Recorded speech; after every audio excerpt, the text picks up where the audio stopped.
तक हम 3 टेंस पढ़ चुके हैं प्रेजेंट टेंस के लिए। पहला क्या था? Simple present.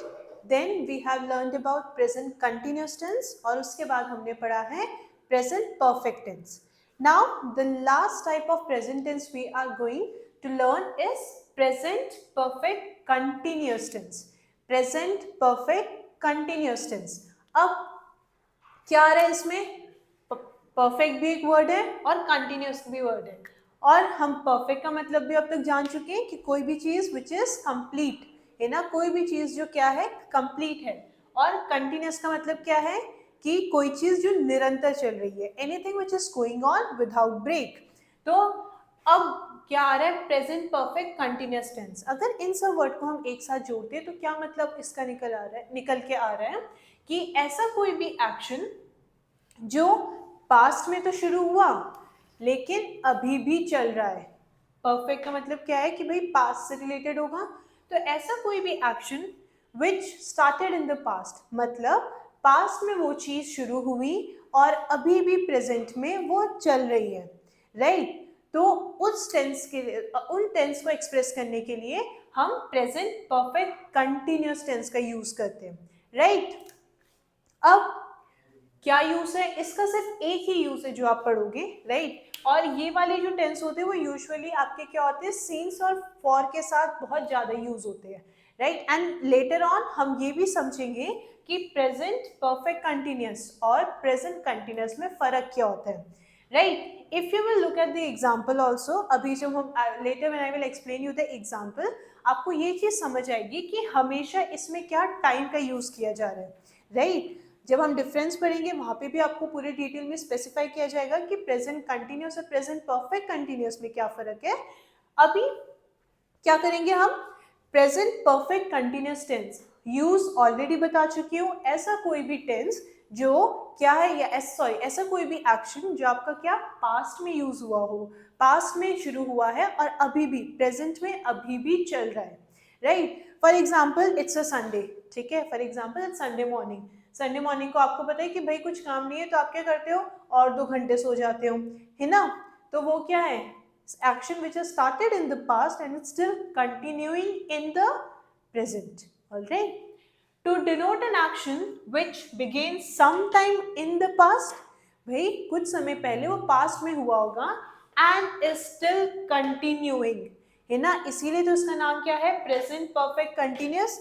कोई एक्शन जो पास्ट में हो चुका है, ठीक है, या पास्ट से रिलेटेड है और अभी भी चल रहा है, राइट? एग्जाम्पल के लिए We have been watching TV since morning. भाई सुबह से हम क्या कर रहे हैं? बैठ के टीवी देख रहे हैं, right? So this is action जो स्टार्ट हुआ है और अभी भी चल रहा है, राइट? तो उसको एक्सप्रेस करने के लिए हमने कौन सा टेंस यूज किया? Present perfect continuous tense, alright? We have been watching TV since morning, right? हम सुबह से क्या कर रहे हैं? टीवी देख रहे हैं। Another example, She has been sleeping for 2 hours. Right? आपने क्या डिसाइड किया एक दिन कि भाई दिन में सो जाते हैं, तो भाई आपको क्या बोल रहे हैं कि भाई 2 घंटे से क्या कर रही है वो जो लड़की है वो सो रही है, right? So it is a action which has started sometime or which began sometime in the past. Past में ये चीज हुई और अभी भी निरंतर प्रेजेंट में वो चल रही है। तो ऐसे एक्शन को डिनोट करने के लिए हम क्या यूज करते हैं? Present perfect continuous tense, right? अब एक दो चीजें we will talk about the minor details. पहली क्या है आपकी कि भाई बीन और बीन दोनों का प्रोनाउंस क्या है? सेम है, लेकिन आप देखोगे स्पेलिंग अलग है। तो इसमें एक चीज याद रखना, बीन क्या है आपका? प्रेजेंट में आप यूज करते हो, और ये आप किसके साथ यूज करते हो? टू बी फॉर्म में, है ना? बीन की जब मैं बात कर रही हूँ, BEING वाला बीन, तो वो आप टू बी फॉर्म के साथ यूज करते हो। अब टू बी के कौन कौन से फॉर्म होते हैं? एम, इज, आर, वॉज, वर। तो ये सब आपके क्या है?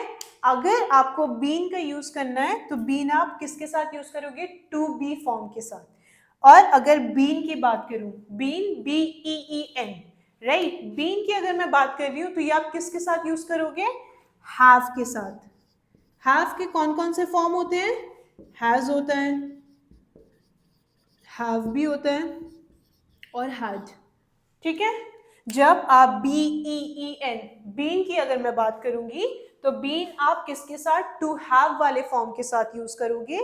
But when we talk about been, B E I N G, you will use been with to be form.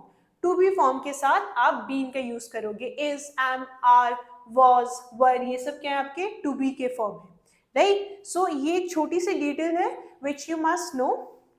कई बार बीन और बीन, ये दो बीन को क्या करते हैं बच्चे जो होते हैं वो उसमें हमेशा कंफ्यूज रहते हैं, और कई बार आप हैज बीन, ठीक है, has been, B E I N G भी यूज करते हो। लेकिन जब हम बीन की बात कर रहे हैं, बी ई ई एन, ये आप हैव वाले फॉर्म के साथ यूज करोगे। और हैव के कौन कौन से फॉर्म है? हैज है, हैव है and had. Alright, now one more thing, एक और चीज जो आपको पता होनी चाहिए कि सिंस और फॉर बहुत बार, स्पेशली आपके सीडीएस और एनडीए लेवल के जब हम एग्जाम की बात करते हैं, तो अब जब आपका एरर आता है या कई बार फिलिंग द ब्लैंक्स भी आता है, वो डायरेक्टली क्वेश्चन होता है रिलेटेड सिंस एंड फॉर, है ना? तो एरर कई बार आपके पूरे सेंटेंस में ना हो के बस एक पर्टिकुलर वर्ड में होती है, सिंस के साथ या फॉर के साथ। तो ये एक पेट क्वेश्चन है जो हम आपको बहुत बार सीडीएस और एनडीए लेवल के एग्जाम में मिलेगा। तो उसके बारे में भी जान लेते हैं कि सिंस और फॉर आप कब यूज करोगे। नाउ वी विल लर्न आप सिंस और फॉर ये दो वर्ड आप कब यूज करोगे। ठीक है, दो वर्ड की हम बात कर रहे हैं, पहला है सिंस और एक है फॉर। ठीक है, पहले क्या एग्जाम्पल दिया था कि she has been sleeping for 2 hours। हमने ये बोला था कि भाई 2 घंटे से वो सो रही है। तो फॉर आप कहाँ पे यूज करोगे? जहां पे ड्यूरेशन दे रखा होगा, है ना?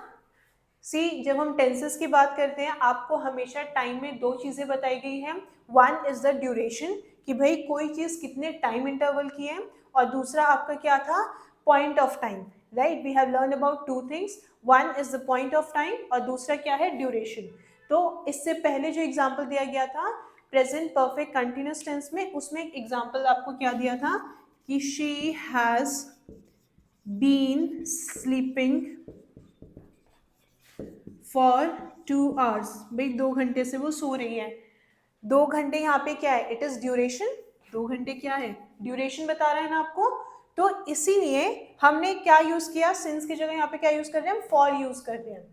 तो जब भी आपकी ड्यूरेशन की बात आती है, राइट, ड्यूरेशन का मतलब क्या है कि कोई चीज एक पर्टिकुलर टाइम पे स्टार्ट हुई और एक पर्टिकुलर टाइम पे क्या हुई? खत्म भी हो गई। ठीक है, आपको एक एग्जाम्पल भी दिया था टाइम इंटरवल। आपका अगर एक पीरियड जो है 40 मिनट का है, 45 मिनट का है, तो आपको पता है इस पर्टिकुलर टाइम पे वो शुरू होगा और 40 से 45 मिनट बाद वो क्या होगा? खत्म हो जाएगा। तो ड्यूरेशन है। तो जब भी आपको ड्यूरेशन रिप्रेजेंट करनी हो, राइट, फॉर एग्जाम्पल मंथ्स, ठीक है, आवर्स, ऑलराइट, ये सब क्या है? ड्यूरेशन बताते भाई 2 घंटे के लिए, 3 घंटे के लिए या फिर 1 महीने के लिए। तो ये सब आपके क्या है? ड्यूरेशन बता रहे हैं। तो उनके साथ आप हमेशा फॉर का यूज करोगे। ऑलराइट, फॉर के साथ याद रखना ड्यूरेशन में हम यूज करते हैं। अब सिंस हम क्या यूज करेंगे? अगर ये ड्यूरेशन हुई है तो ये क्या हुआ? Point of time. अगेन आपको पॉइंट ऑफ टाइम बताया है, स्पेसिफिक टाइम। जब हम एक स्पेसिफिक टाइम की बात करते हैं तब हम सिंस का यूज करते हैं। Alright, there we will use since. ठीक है, तो सिंस आप क्या कब यूज करोगे? जब हम point of time, specific point की बात कर रहे हैं। ठीक है, पॉइंट ऑफ टाइम का मतलब क्या हुआ? Specific point. इससे पहले आपको एक एग्जाम्पल दिया था, क्या था वो? Something like that. They have been watching TV since morning. भाई सुबह से क्या कर रहे हैं? कुछ लोग हैं जो सुबह से क्या कर रहे हैं? टीवी देख रहे हैं। तो अब यहाँ पे हम फॉर का यूज नहीं कर रहे हैं, पर हम यहाँ पे किसका यूज किया? हमने we have use since here. Since का यूज क्यों किया गया? Because it is talking about कि भाई सुबह उन्होंने शुरू किया, स्पेसिफिक हमने टाइम बता दिया, या स्पेसिफिक हमने क्या स्पेसिफाई कर दिया कि भाई सुबह वो क्या कर रहे हैं, सुबह से टीवी देख रहे हैं। अब हमें पता है कि भाई कब ये एक्शन शुरू हुआ, लेकिन कब खत्म होगा ये तो नहीं पता हमें, राइट। और आपको ड्यूरेशन में क्या बोला गया है, व्हेन वी नो कि एक कोई भी एक एक्शन है कब शुरू हुआ, हमें इनिशियल टाइम पता है और हमें फाइनल टाइम भी पता है ना। कई बार मोशन में when you solve the equation, ठीक है, इक्वेशन में आपको इनिशियल वेलोसिटी देते हैं, फाइनल वेलोसिटी देते हैं, है ना, कि भाई एक पर्टिकुलर स्पीड पे इस डायरेक्शन पे जा रही थी और इस पर्टिकुलर डायरेक्शन पे वो रुक गई या क्रैश हो गई, ठीक है। तो उसमें स्टार्टिंग और एंडिंग पॉइंट पता है, लेकिन इसमें आपको स्टार्टिंग पॉइंट पता है लेकिन एंडिंग पॉइंट नहीं पता। तो that is why we have used the word since here, ठीक है। सिंस जब आप पॉइंट ऑफ टाइम की बात कर रहे हैं, स्पेसिफिक पॉइंट की बात कर रहे हैं, ठीक है, मॉर्निंग हो गया, यहाँ पे इवनिंग भी होता, देन ऑल्सो वो क्या होता, अगर मैं यहाँ पे टाइम भी दे देती है 5 PM 6 PM, तो यहाँ पे मैं क्या कर रही हूँ, स्पेसिफिक टाइम दे रही हूँ। अब वो कब खत्म होगा हमें ये नहीं पता, अनलेस वी नो कि कोई एक एक्शन कब खत्म होने वाला है, तब तक हम ड्यूरेशन नहीं बता सकते। सो ऑलवेज रिमेंबर, सिंस की जब बात कर रही हूँ तो उसमें क्या है, आपको स्पेसिफिक पॉइंट ऑफ टाइम की बात कर रही हूँ। जब मैं फॉर की बात कर रही हूँ देन इट इज ड्यूरेशन, कितने समय के लिए कोई चीज चली है या कितने समय पे वो चीज खत्म हो गई है। ऑलराइट, तो आई होप सिंस और फॉर जब भी आप प्रेजेंट परफेक्ट कंटिन्यूस का यूज करोगे तो क्योंकि उसमें क्या है, टाइम रेफरेंस दिया जाता है, तो सिंस और फॉर इन दोनों का यूज किया जाता है। सिंस कब यूज करोगे और फॉर कब यूज करोगे, सिंस स्पेसिफिक पॉइंट। अब देखो सिंस एस से स्टार्ट हो रहा है, स्पेसिफिक किससे, एस से स्टार्ट हो रहा है, तो जस्ट वन वे आप इस तरीके से भी याद रख सकते हो। तो since specific point of time की जब मैं बात कर रही हूँ तब यूज करोगे, फॉर ड्यूरेशन की, भाई कितने लंबे समय तक चला, ठीक है, तब क्या है, तब फॉर का यूज करोगे।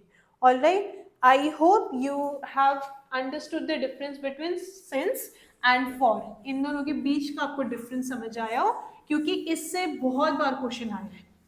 लेटर ऑन जब हम क्वेश्चन करेंगे तब उसमें भी आप ये इस टाइप के क्वेश्चन देखोगे। यू एनडीए और सीडीएस बेस में सिंस और फॉर के क्वेश्चन एरर्स स्पॉट करने में या फिल इन द ब्लैंक्स में आए हैं। एक और चीज प्रेजेंट परफेक्ट कंटिन्यूअस की जब हम बात कर रहे हैं,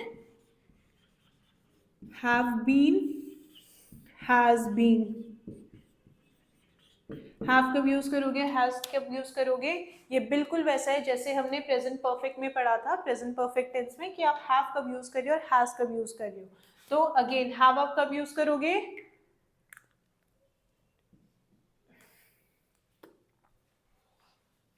आई, यू, वी, दे और सिंगुलर नाउन, ठीक है। अब हैज आप कब यूज करोगे, ही, शी, इट और प्यूरल, सॉरी यहाँ पे प्यूरल आना चाहिए हैव में और यहाँ पे सिंगुलर, ठीक है, सिंगुलर नाउन के साथ भी आप क्या यूज करोगे, हैज, ठीक है। और हैव और हैज बीन आप बिल्कुल उसी तरीके से यूज करते हो जैसे कि आप हैव और हैज यूज करते थे। ऑलराइट, यहाँ पे सिर्फ क्या हुआ, बीन का यूज हो गया। ऑलराइट, जब भी हम हैव के फॉर्म की बात करते हैं तो उसमें आप हमेशा बीन करोगे, BEENG, जबकि हम टू बी वाले फॉर्म यूज कर रहे हैं, इज, एम, आर, इस टाइप के यूज कर रहे हैं तो BEING ये वाला आप यूज करोगे। Alright, so this was about your present perfect continuous tense, जहाँ पे हमने क्या पढ़ा, कहाँ कहाँ पे यूज होता है, and then we have learned about the small details also, कि भाई आप हैज बीन और हैव बीन कब यूज करोगे, ठीक है। एक छोटा सा वो है कि इसका स्ट्रक्चर क्या होगा, स्ट्रक्चर अगेन वही वाला, अगर एग्जाम्पल लेते हैं कि she has been sleeping for 2 hours, अब ये क्या है आपका एफर्मेटिव सेंटेंस है, तो सी की, she is what, it is the subject, subject है ये, प्लस हैज और have been, depending upon the subject, singular है प्यूरल है, डिपेंडिंग ऑन दैट आप क्या यूज करोगे, ठीक है, you will use have been or has been plus this is what first form of the verb, सिर्फ sleep की बात कर रहे हैं हम, sleep is what, this is the first form of the verb and plus ing, and what is first form of the verb plus ing, it is the fourth form of the verb. Again duration की बात कर रहे हैं हम या फिर हम specific point of time की बात कर रहे हैं, डिपेंडिंग ऑन दैट हम क्या यूज करते हैं, फॉर और since plus the rest of the sentence, ठीक है। तो ये क्या है आपका एफर्मेटिव सेंटेंस, ठीक है। सिमिलरली अगर आपको नेगेटिव बनाना है तो आप यू विल सिंपली, अगर इसी पर्टिकुलर सेंटेंस को मैं नेगेटिव बनाती हूँ, she has not been sleeping for 2 hours, ठीक है। वो हमने प्रेजेंट परफेक्ट में भी यही चीज पढ़ी कि हम आपका हैज है या हैव है उसके बाद हम क्या यूज कर रहे हैं, नॉट। तो अगर नेगेटिव बनाना हो तो इसमें भी हम क्या करेंगे, she has not been, alright. और लास्ट आपका कौन सा टाइप का सेंटेंस होता है, the last type is the interrogative.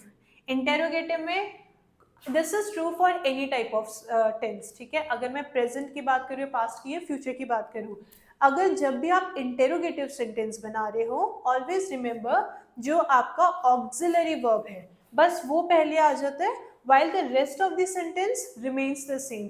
जो उसके बाद का जो भी स्ट्रक्चर है वो as it is रहता है। फर्क किस में आ जाता है, बस आपके ऑक्सिलरी, कोई भी ऑक्सिलरी जो वर्ब है वो सब्जेक्ट से पहले आ जाता है। So you just need to interchange the position of auxiliary and the subject. सिर्फ ऑक्सिलरी और सब्जेक्ट की आप पोजिशन को बदलेंगे, बाकी rest of the sentence remains the same. तो अगर मुझे इसी का क्या बनाना होगा, इंटेरोगेटिव, तो मैं क्या करूंगी, मैंने क्या बोला कि we will simply place the auxiliary before the subject. Has she been sleeping for 2 hours, है ना। बस इतना ही तो चेंज आया इसमें। क्या चेंज आया कि हमने जो आपका ऑक्सिलरी है, अगर यहाँ पे क्या होता, प्लूरल होता, तो आप हैज की जगह क्या यूज कर देते, you would simply add have here. Alright, so this was about your present continuous tense where we have learned about the usage and the sentence structure. इन दोनों के बारे में पढ़ा, प्लस माइन्यूट डिटेल्स, आप हैज बीन और have been कब use करोगे, और बीन, BEEN और BEING, इन दोनों का डिफरेंस क्या होता है। Alright, so I hope you have understood the topic. Thank you everyone.